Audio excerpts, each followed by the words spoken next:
Alrighty, Lumberjacks, welcome back. So I've had a whole bunch of people requesting that I show off the new controls with some commentary to describe how these new buttons work on the sides of my joysticks that I put together. So if you didn't see the video, there was a video where I put together these little boxy conduit deals with the USB buttons on the sides to imitate Dan Foss style controls, which is a type of processor controls where you have these side buttons where your pinky fingers and such are.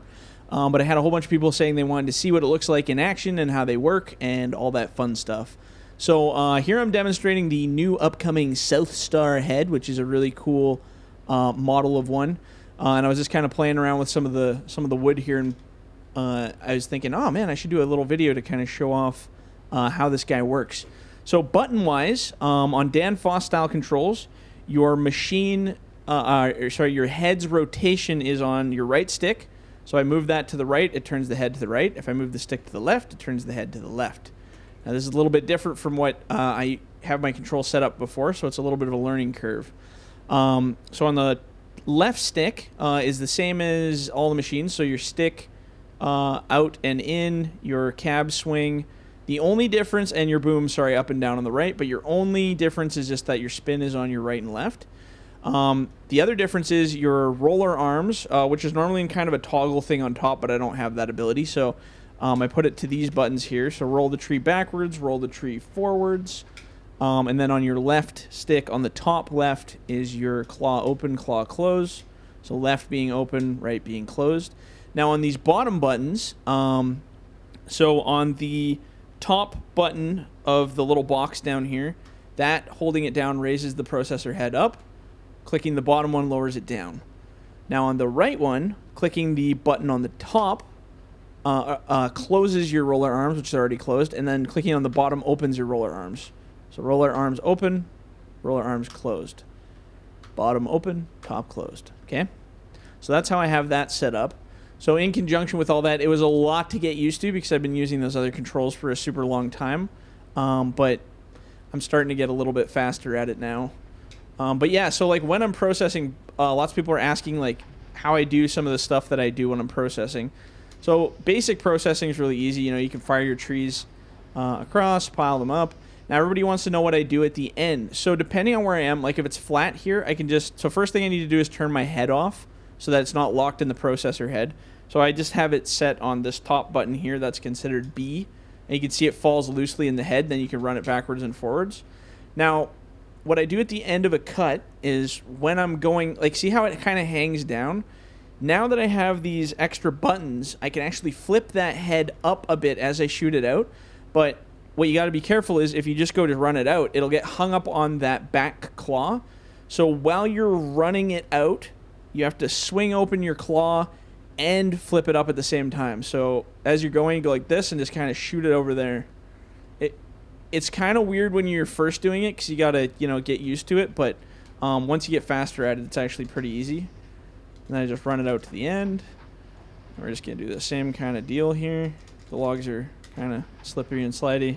That's not the most realistic part. And then again, I flip it up, and then as I flipped it, I just kind of give it a little shoot and then drop the head back down again when I go for my next grab. I'm going to kind of take them off the top here. It's really nice. This head's really nice for hooking onto these logs too. It's just a blast. It's good times, man. Good times. So let's cut that. And that. And then again, up, flip, shoot, and then just hold it down.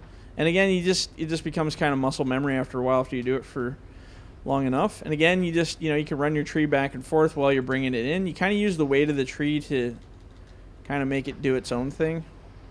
If you don't have a lot of control over where it's going to flip. My pile's kind of nasty here because we're just kind of speed cutting. But again, I just love that ability to kind of shoot it out as you're going. Keeps your pile kind of further away from where you're processing too, so it's not such a mess. But same difference if you don't want to go that way. You can just drop it on the ground. You don't have to do that little up flip thing, especially if you don't have the buttons for it. I just find it really easy to do the buttons. Oh, and my cut is just on my left trigger. Sorry, that's the difference there.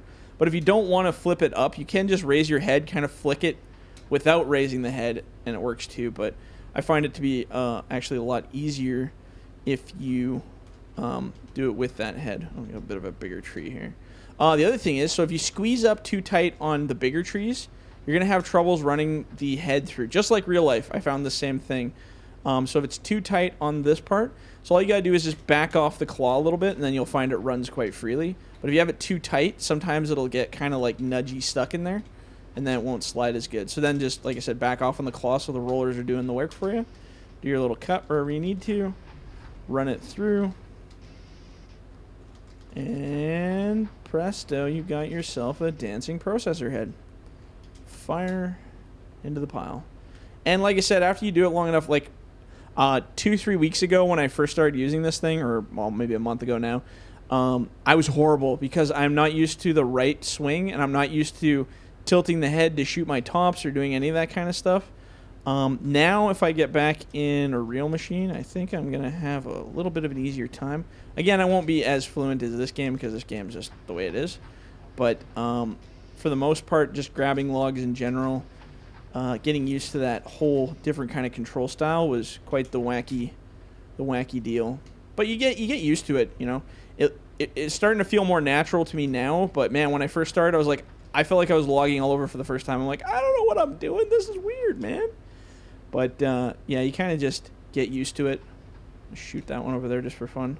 And practice. I mean, if you want, like if you're really bored, you know, sit here, cut a pile like I've done. Grab a bunch of these. Oops, if you can grab them properly. And practice. So, you know, hold it halfway out. And then as you raise your head, however you have it, just shoot it over there. Now the key is, like I said, if you don't want it hung up, and it might work actually. Let's give it a shot here. So I'm going to do it without opening that secondary claw. So that claw is pretty tight on there. So if I tilt the head and I try to run out the tree, yeah, see what happens? This is what was happening to me in real life in that processing video, using a very similar head. I would run it, and then you'd actually start to burn the log from the rollers. So, oops, and we're glitching right out. So the important thing, even in real life, I guess, which I didn't know at the time, when you're planning on shooting that top out, so if I want to launch it off into oblivion and my claw's too tight, you have to open your claw as you run it. So like you're hitting two buttons at the same time. See how my my secondary claw opens as I run it? Because your secondary claws, which are these roller arms here, they're going to hold it even if you open up this claw, right? So it's important when you're doing it. Oops, let's run it back the proper way. So as you flip, roll, shoot it like that, and then you'll get that log just flying right out of there. And I guarantee after running the real one in real life, that's exactly how it works. And I've watched a couple of videos to confirm that. So if you're looking to process and learn your processing skills, yeah, opening that at the same time, huge difference. Anyway, I just want to show you guys this fun little video because I am having a blast with this thing. And you kind of feel kind of sporty with it after a while when you really kind of give her. You can do some funky stuff and have a little bit of fun with it. So, yeah. Anyway, hope you guys enjoyed the video, and we will catch you on the next one. See ya.